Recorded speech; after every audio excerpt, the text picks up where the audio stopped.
Well,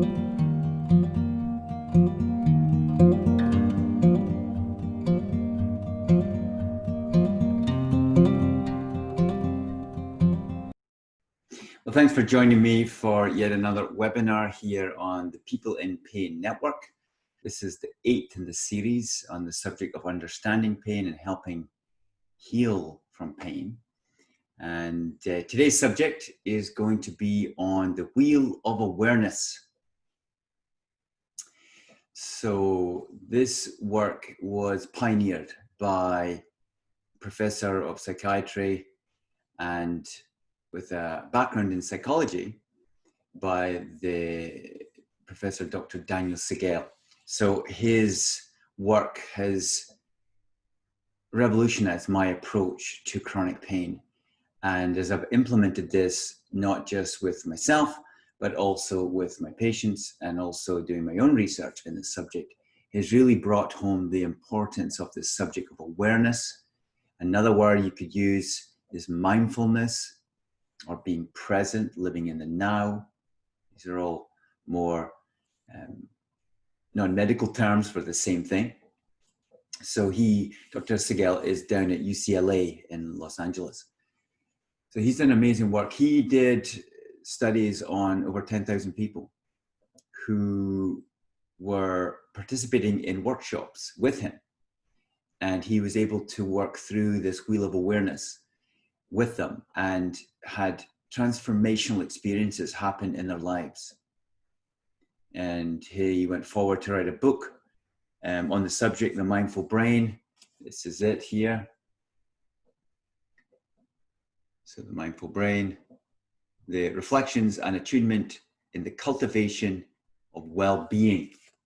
It's a difficult read. You know, when I read this many years ago, I struggled a lot with it because it's a compilation of all the research he did, his personal journey, and taking it into the world of practice and then researching it and then collating it into a summary. Another book that I listened to in Audible called The Masters of Mindfulness. Dr. Siegel was the final chapter in that book, chapter 13. It's only available on Audible or audio. Masters of Mindfulness, and he goes over this in a little bit more detail and explains it a little bit more. So we're going to tie a lot of these principles and approaches today. And my hope for you is not only do you get the information, but you'll have a practical approach to implementing this to change your experience with pain, but also with your life. And I think this is what will happen if you do it. So the first thing is to think of a tire, a wheel, say a bicycle wheel, okay? So you've got your components of a bicycle wheel. You've got the rim with the tire on it. You've got the core, which is the hub. And you've got the spokes in between. Okay, so these are the three main components we're going to be relating to today in this talk. So the rim, I would like you to imagine that it's split up into 4 sections or 4 quarters. And we're going to go through each of these quarters in detail and explain what does it mean about and how does it relate to the wheel of awareness. Well, in the first quarter, there's the 5 senses. So that's your sight and your hearing, your touch, your taste, and your smell. So by focusing on these individual senses, we can bring our awareness to things that we do automatically every waking moment of our life. And by slowing down and becoming aware of these different senses, our reality starts to change. It's my experience with my patients and also with the small research project I'm involved in. The next quarter of the wheel, you could call it the 6th sense. And you just use 6th sense because it's after 5, okay? That's the only reason. But it's kind of a quirky use of the 6th sense because there's a movie called The 6th Sense, which is all about intuition. So it's intuition about your body. What does your body communicate? Breath work. It's inside of you. Maybe your awareness of your walking. How does your body move when you walk? What about swallowing or chewing? So these are activities that our body does all the time. We don't think about it. And this is the point. We step out of unconscious living into conscious living, into awareness. So that's the second section of the wheel.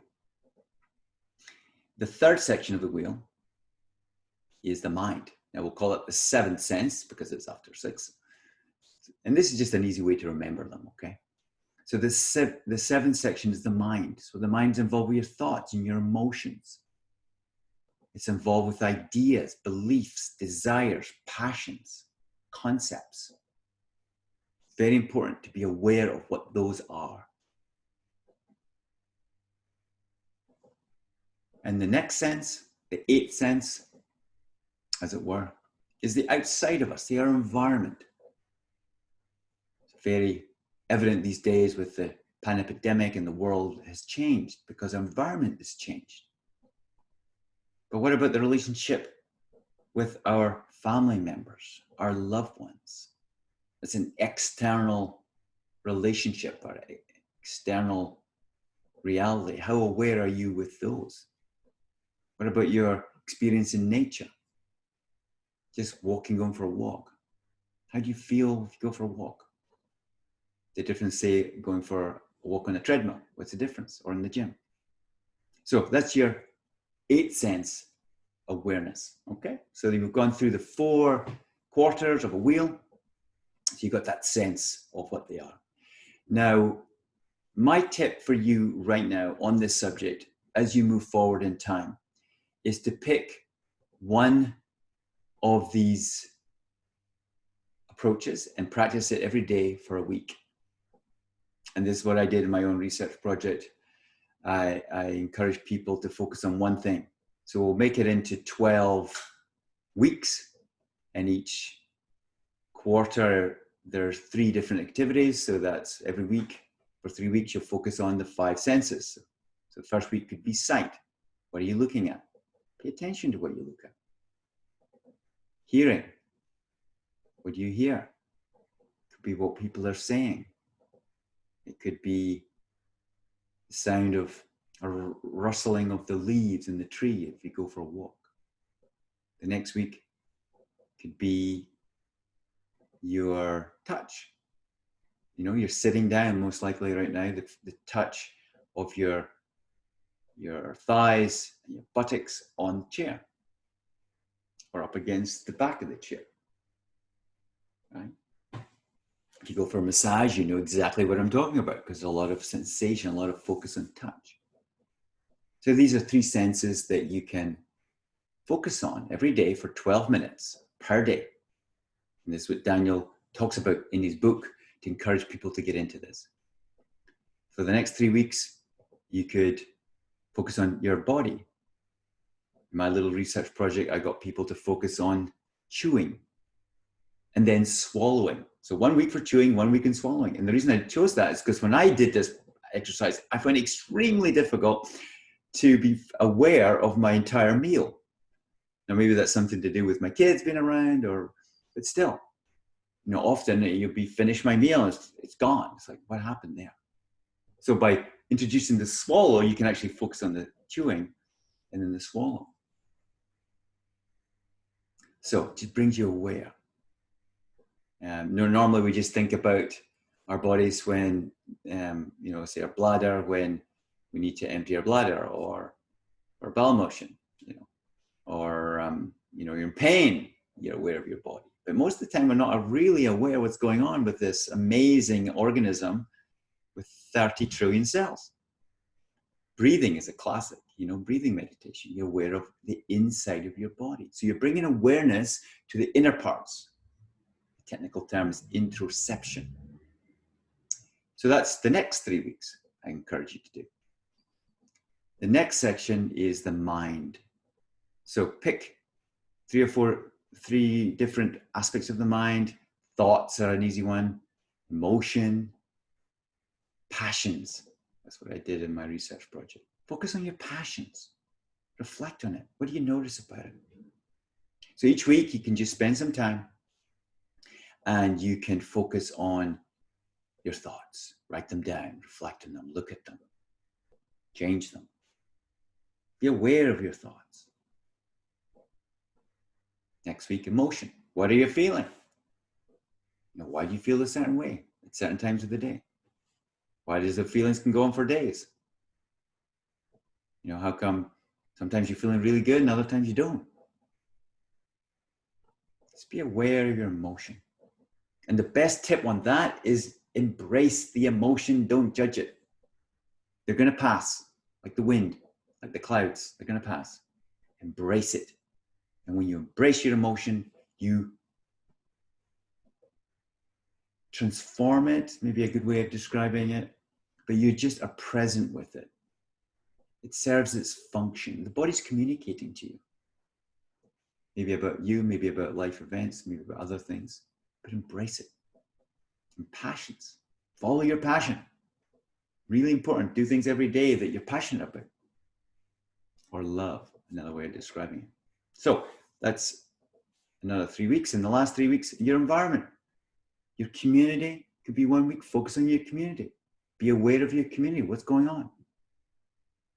Another week, relationships, family members. You choose one person in your family. Think about that relationship with them. Reflect on it. Be present with it. What could you do better with it? How could you help somebody? How could somebody help you? And then the last one option, you can choose anyone you like, but nature, I think, is a wonderful thing to focus on. I think every single person that I ask in my office,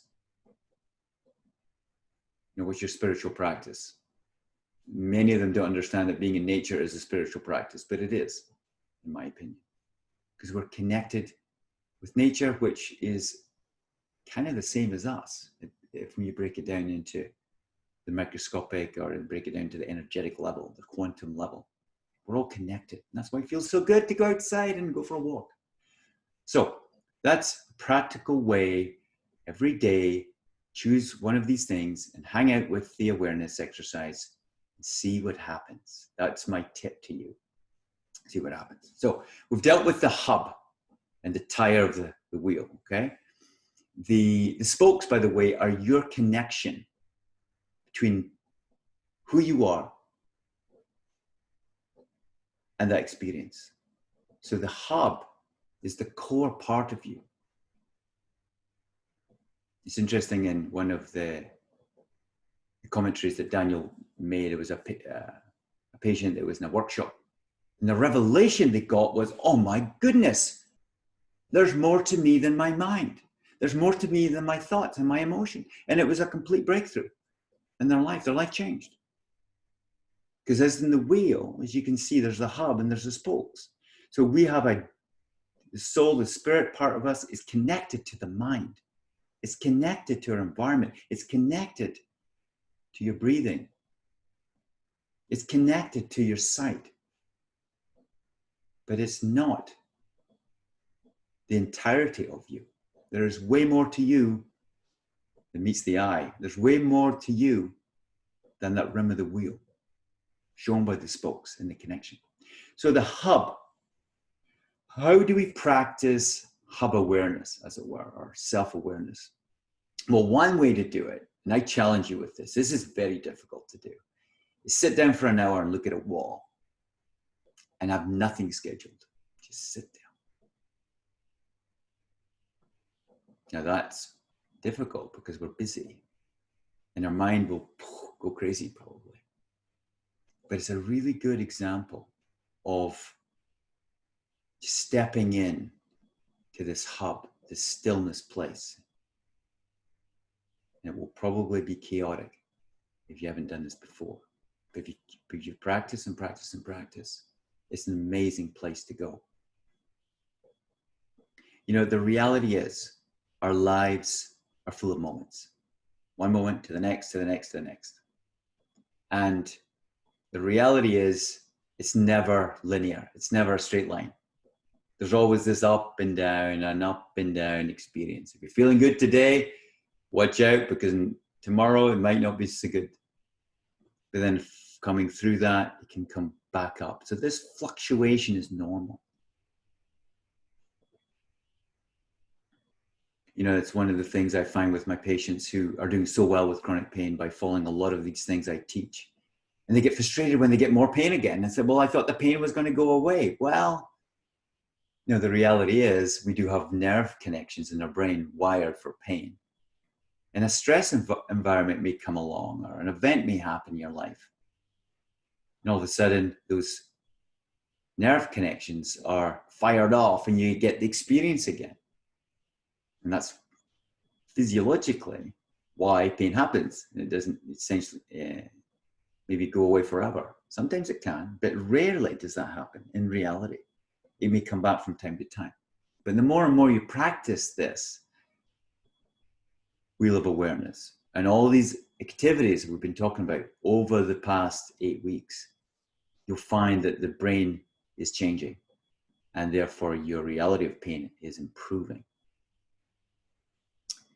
So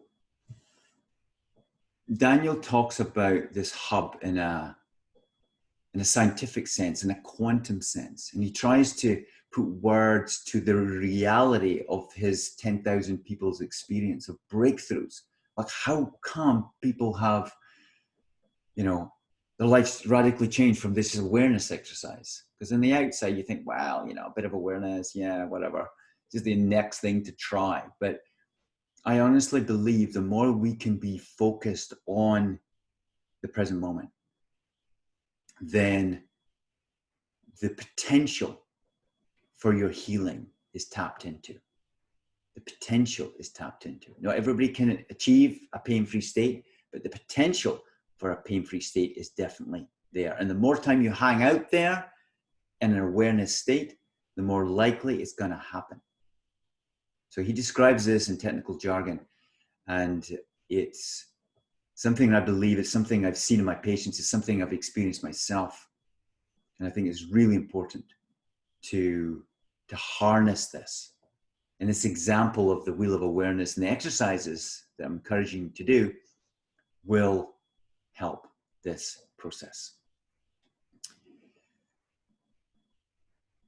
In his book, he summarizes the mindful state, or the wheel of awareness, with an anagram called COAL, C-O-A-L.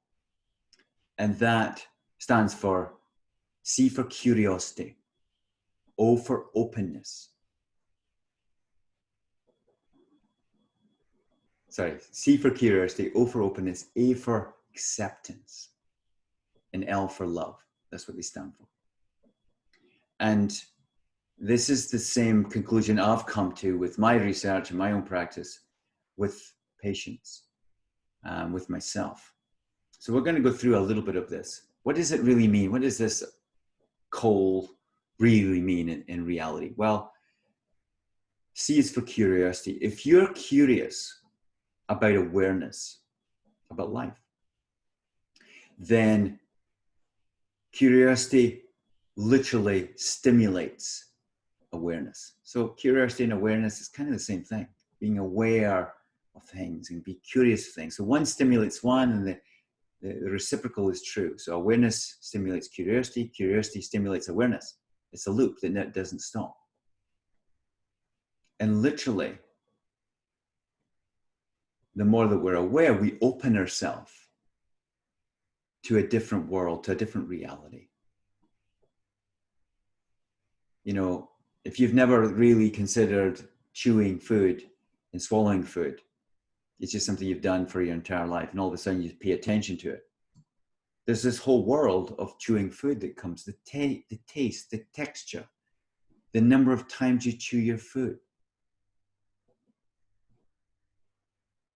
And then there's the swallow reflex. It's automatic, but you become aware of it. And there's the food in your stomach. And then if you change, because every day is different, you've got different feelings and emotions every day, that may influence that experience. So a whole world can explode into your reality just because of awareness of one thing. And how many things are we involved with? Countless in a day. So literally worlds open up. Worlds of healing. Worlds of the potential of healing opens up. So that's why O or C and O are the first two letters of the summary of a mindful brain. So A, acceptance. We've talked about this before. Acceptance without judging allows healing. My tip is to embrace whatever you're going through. There's many things in this world, many things in yourself you cannot change. Accept it, don't judge it, embrace it. Move through it. Be with it. Because the opposite creates tension in our brain. Irritation, frustration, depression, anxiety, rage. So that is a stimulus of the fight-flight response, your normal survival mechanism, which creates the pain response, which is the world of people with pain. So the acceptance and curiosity and openness stimulates the parasympathetic nervous system, the relaxation response, the healing response, the calming response inside. And the last letter, or the last symbol in the anagram is love, L for love. So what does that really mean? You know, you've heard, love is, everything boils down to love. The famous Beatles song, talks about all that is love, all there is love. But love is the language of the heart, the emotional heart, not the pump, beat heart, but the emotional heart. And I think it's the most powerful thing in the universe. The most powerful thing in the universe. And the first thing I think we need to learn to do is love ourselves, which is the most challenging thing. And I think the reason for that is our conditioning is not to love ourselves. And it's such a deep thing that's underneath our struggle, whatever it may be in life, not feeling enough, lack of self-confidence. But it's a programming in the brain. So being aware of that, you can start to do self-love activities. Do simple things. Your cup of tea, your cup of coffee, just sit down and enjoy it and love it. Whatever you love, listen to music. Have a wee dance. It could be watching a movie. It could be having a chat with a friend, enjoying a meal, lying in your bed, sleeping. Enjoy the little things. It's the language of the heart. And compassion is one of those words that go with love, self-compassion, compassion for other people. And one of the reasons I think religious, Christian basis or teaching is do not judge. And the reason for that is we get stressed. And the thing is, we don't know we don't know the path that people have walked, their journey moment by moment through their entire life. And having compassion for people is essential because we can't judge people because we haven't walked their path. How would we respond if we had their circumstances? So compassion is fundamental to our own healing, to other people's healing, to the planet's healing. So that's my understanding of how love is fundamental and how we practically implement that into our day. So we get the full gamut of treatments from this awareness exercise, from this mindful exercise. So I've got one tip for you that I came across in a book recently. And it's a Buddhist teaching that I heard many years ago. And it's to think about your death. Because if you think about your death, and you're on your deathbed and you're reflecting back on life, what is important to you? Is it how much money we earned? Is it the jobs that we had? Is it the school we attended to? No, most likely not. You know, for me, what's important, most important in my life are my kids, are my relationships with people, my family, and my mission to help people heal from pain. That's what's important to me. And when we think about our death and we've maybe died and our legacy is left, if we focus on what's important to us now, every day, it really helps to become mindful because we are focusing on what's important. We're not focusing on all the other stuff that clouds our mind and drags us down and keeps the suffering going. You know, I love the quote from Murakami is his name, is an author. And it's like, pain is inevitable. Suffering is optional. And the reason it's optional is because we choose what to think about. We choose what to focus on. So it's really important to decide what is important to you and focus on that. And that helps a lot to be mindful in the mindfulness journey. So in summary, today, from my understanding, my experience, my personal research, I would say healing pain is turbocharged with awareness. It's fueled by action, and it's enabled by the mindful brain. Healing from pain is turbocharged with awareness. It's fueled by action, and it's enabled by the mindful brain. And just 2 resources to finish. Masters of Mindfulness. It's an audiobook. You can get that online in Audible. Wonderful series of authors who've come together in a collection to give their tips on mindfulness. And also Daniel Segel's book, The Mindful Brain. Fascinating read if you want to get into the science of it. So thanks so much for listening, and I really look forward to the Q&A, which will be coming up shortly. Thanks so much.